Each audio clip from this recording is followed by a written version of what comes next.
Hello दोस्तों, आज फिर मैं आप लोगों के सामने समांतर श्रेणी एक्सरसाइज 5.3 का क्वेश्चन नंबर 14 लेकर के आया हूँ। उसको मैं सॉल्व करना चाहूँगा और करके दिखाऊंगा आपको। देखिए सवाल क्या है, 0 और 50 के बीच की विषम संख्याओं का योग ज्ञात कीजिए। 0 और 50 के बीच विषम संख्या कहने का मतलब देख लेते हैं क्या है। यहाँ लिख लेंगे 0 और 50 के बीच की विषम संख्या। विषम संख्या बोलने के साथ ही आपको पता चल गया होगा कि विषम संख्या क्या होता है। विषम संख्या बराबर, तो विषम संख्या हम लोग बोलते हैं जिसमें 2 से भाग नहीं लगता है।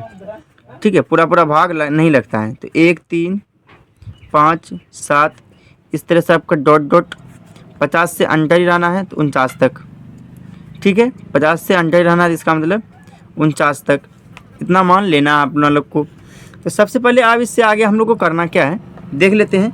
इसका जो बनेगा 1, 3, 5, 7 ये 0 और 50 के बीच की जो हम गिनती संख्या गिनेंगे इसको, तो n का मान जो निकलेगा इसमें 25 पद। इसमें क्या है 25 पद बनेंगे। हम लोग इसमें लिख लेंगे इतना 1, 3, 5, 7 49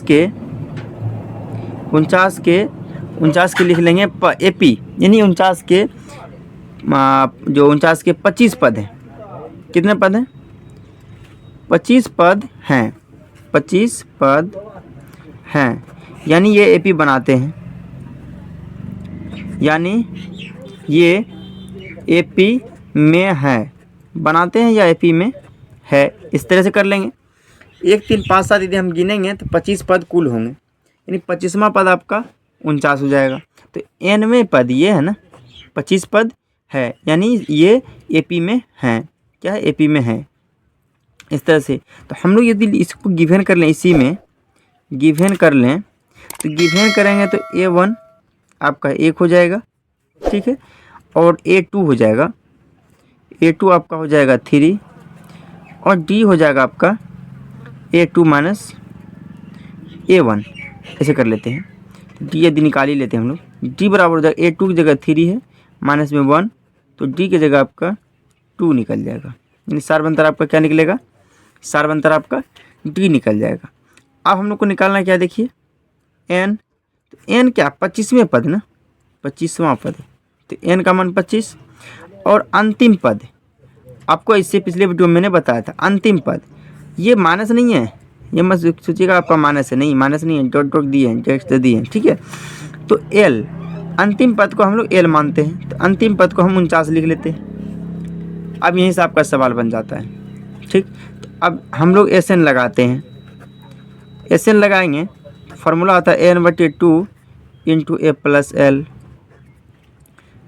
अब n की जगह आपका 25 बटे में 2, A की जगह आपका 1 प्लस L की जगह आपका 49। इस तरह से है, क्या है 25/2, A की जगह आपका 1 और L की जगह आपका 49। तो कर लेंगे 25/2 गुना में कर लेंगे हम लोग 50, बटे में नहीं कुछ तो 1, 2 से करेंगे 25 बराबर 25 हो जाएगा आपका 625। 25 से आपका हो जाएगा 625। तो ये आपका SN का वैल्यू हो जाएगा। हम लोग इसको लिख लेंगे, इसलिए SN बराबर 625। ये हो जाएगा आपका आंसर। कुछ भी है? नहीं है, कुछ भी नहीं है, सवाल में कुछ भी नहीं है। 1, 3, 5, 7 यदि गिनती करते हैं तो ये आपका 25 पद पूरा होता है। तो यानी 25 पद यानी कि n का मान, और अंतिम पद जो l हो गया l का मान। तो SN बराबर फॉर्मूला लगा दिए n/2 into A plus L। A का मान अपने लोग के पास मालूम है, n का मान भी मालूम हो गया और अंतिम पद का भी मालूम हो गया, तो हमको SN निकालने में आसान हो गया। SN बराबर निकल गया 625। बस इतना ही तो करना है। चलिए अगला सवाल हम लोग फिर देख लेते हैं। अगला सवाल जो आपका 15 नंबर का, वो आप अपने NCERT में देख लीजिएगा। बहुत थोड़ा सा बड़ा सवाल इसलिए मैं नहीं लिख पाया। ठीक है, आप लोग देख लीजिएगा सवाल क्या है। सवाल हम लोग एक बार पढ़ लेते हैं, हम पढ़ के आपको सिखाते हैं। कहते हैं निर्माण कार्य से संबंधित किसी ठेके में एक निश्चित तिथि के बाद कार्य को विलम्ब से पूरा करने के लिए जुर्माना लगाने का प्रावधान इस प्रकार है। यानी विलम्ब, धीरे धीरे काम करने के जुर्म में यानी उसको जुर्माना लगा दिया गया है कि पहले दिन के लिए आप उसको 200 रुपया लगता है जुर्माना, फिर दूसरे दिन के लिए 250 रुपया लगता है, 250 रुपया लगता है। ठीक है, 200, 250, फिर तीसरे दिन के लगता है 300 रुपया, इत्यादि। इसी तरह से आपका चलता जाता है। अर्थात प्रत्येक उत्तरोत्तर दिन का जुर्माना अपने से ठीक पहले दिन के जुर्माने से 50 अधिक है, 50 अधिक है, यानी कि जो पहले दिन था उसमें 50 प्लस करते जाएंगे, इस तरह का जुर्माना लगता जाएगा। ठीक है। एक ठेकेदार को जुर्माने के रूप में कितनी राशि अदा करने पड़ेगी यदि वह इस कार्य में 30 दिन का कार्य विलंब करता है, यानी 30 दिन तक। n पद क्या हो जाएगा आपका 30, यानी 30 दिन का आपको जोड़ना है। ठीक है। कितना रुपया आप उसको जुर्माना के तौर पे देना पड़ेगा। तो सबसे पहले हम लोग देख लेते हैं क्या है दिया हुआ A1, हम लोग लिख लेते हैं। यहाँ गिवन तो है भी क्या है दिखा देते हैं। A1 की जगह आपका कितना है 200। ठीक है। A2 की जगह आपका कितना है, A2 की जगह आपका 250 है। ठीक। और हम लोग D निकाल लेते हैं। तो D निकालेंगे तो क्या निकलेगा A2 माइनस A1। तो D का मान यहाँ लिख लेते हैं, या D बराबर A2 आपका 250, वैसे आपका दिया गया 50 अधिक है, इसका मतलब D वैल्यू 50 ही आएगा। तो या D का मान जो हम निकालेंगे ये आपका निकलेगा 50। ठीक है। यहाँ तक कोई दिक्कत नहीं है, ये निकल गया।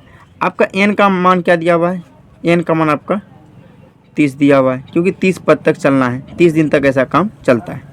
ठीक। अब हमको निकालना है SN। क्या दिया अब आपका SN निकालना हो। अब SN निकालने के लिए क्या करना पड़ता है, SN बराबर फार्मूला निकाल लेते हैं, फार्मूला लगा लेते हैं। चलिए ठीक है, फार्मूला लगाते हैं अगले पेज में।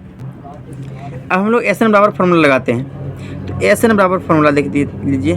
SN बराबर फार्मूला क्या है आप लोग खुद जानते हैं, n/2 into 2a plus n-1 into D, इस तरह का फार्मूला। तो SN n के जगह आपका कितना है 30। अभी जस्ट आपने देखा, वीडियो को पॉज करके पीछे करके आप देख सकते हैं। A की जगह आपका है 200, A की जगह आपका 200 प्लस n माइनस n का मान आपका 30, सॉरी n का मान 30 माइनस 1 गुना D का वैल्यू आपका 50, इस तरह से है। ठीक। देखिए SN कैसे निकलेगा, 2 से कटाते हैं 15 आ जाएगा, यहाँ हो जाएगा आपका 400 प्लस हो जाएगा ये 29 हो जाएगा। 29 को गुना हम 50 से करेंगे। ठीक है। 29 को हम गुना 50 से कर लेंगे, कर लेते हैं। 15 ऐसे रहेगा, 400 प्लस 5 से कर लेते हैं, 5 9 45, 5 2 10 4 14, 1450, इस तरह से अब जोड़ लेते हैं। 15 गुना हो जाएगा 1450 में 400 जुटेगा 1850, क्या इस तरह से।